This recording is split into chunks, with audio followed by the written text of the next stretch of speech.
Est-ce que le Front National et Marine Le Pen, c'est le principal danger politique pour l'UMP aujourd'hui? En tout cas, c'est le principal danger pour la France, parce que c'est un parti politique dont le programme est un programme absurde, qui est une sorte de mélange étrange d'extrême gauche et d'extrême droite, qui ne peut conduire qu'à une catastrophe économique, et derrière la catastrophe économique, à des tensions sociales et des violences.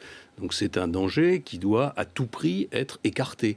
Et pour l'écarter, il me semble qu'il faut rompre avec les vieilles méthodes politiques, venir avec un projet qui soit un projet extrêmement clair, même s'il est difficile à mettre en œuvre, et puis prendre les Français à témoin. Pour le reste, les commentaires sur les sondages du Front National, moi je pense qu'on ferait mieux de les éviter, car on sait que les sondages pour le Front National sont très variables, que beaucoup de Français se prononcent par rapport au Front National sur le coup d'une colère ou d'une désapprobation d'un système politique.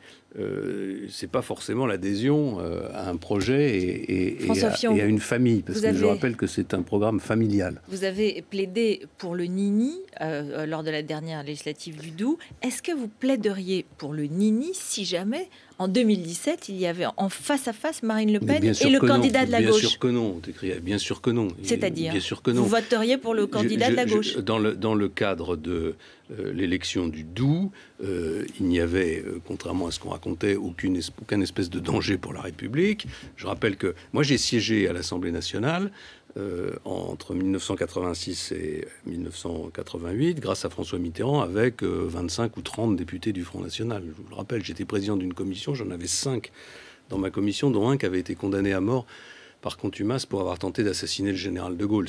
Ça montre que le danger est plus ancien qu'on le dit. Mais à une élection présidentielle, si ce qui était en jeu, ce sont les valeurs de la République, bien entendu, sans aucune hésitation.